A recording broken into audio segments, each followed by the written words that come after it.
ஒரு நிமிஷம் கேளுங்க. நெயில் பாலிஷ் போடுற பழக்கம் இருந்ததுன்னா, அந்த நெயில் பாலிஷ்ல இருக்கிற கெமிக்கல்ஸ் நீங்க பாருங்க. Formaldehyde, toluene and TVP. இந்த 3 கெமிக்கலோட நேம் இதில ஏதாவது ஒண்ணு இருந்தாலுமே, உங்க உடலுக்கு இது சரி கிடையாது. இது ஒண்ணு கேன்சரை உருவாக்கும், ஸ்கின் அலர்ஜி குடுக்கும்.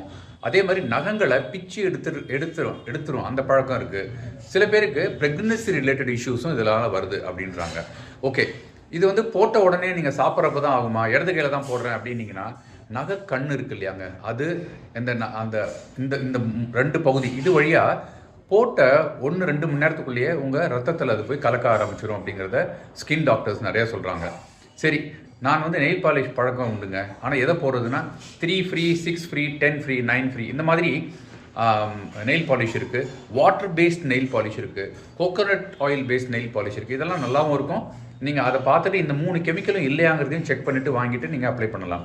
அதே மாதிரி இந்த எக்ஸ்டென்ஷன்ஸ் யூஸ் பண்ணுறோம் இல்லையா, நெயில் எக்ஸ்டென்ஷன்ஸ், அதாவது நகத்தை பெருசாக காமிக்கிறதுக்கு சில ஆர்டிஃபிஷியலாக கடையிலலாம் கிடைக்குது.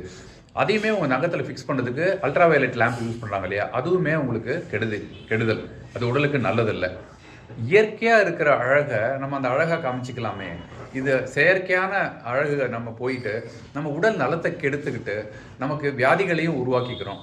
கொஞ்சம் யோசிச்சு பாருங்களேன். நெயில் பாலிஷ் யூஸ் பண்ணுறவங்க கலராக பார்க்க நல்லா இருக்குங்கிறத தவிர, அதை இயற்கையாக நம்ம யூஸ் பண்ணுற அந்த 3 ஃப்ரீ, 9 ஃப்ரீ, 10 ஃப்ரீ அந்த மாதிரியான நெயில் பாலிஷ் வகைகளை பார்த்துட்டு ஆர்கானிக் வீகன் பேஸ்டாக இருக்கான்னு பாருங்கள். இருந்ததுன்னா அதை வாங்கி நீங்கள் உபயோகிங்க. ஸ்கின் டாக்டரை ஒரு தடவை கன்சல்ட் பண்ணிங்க. உங்களுக்கு ஸ்கின் அலர்ஜியோ இல்லை வேறு ஏதாவது இஷ்யூ வந்ததுன்னா. Thank you so much. பை.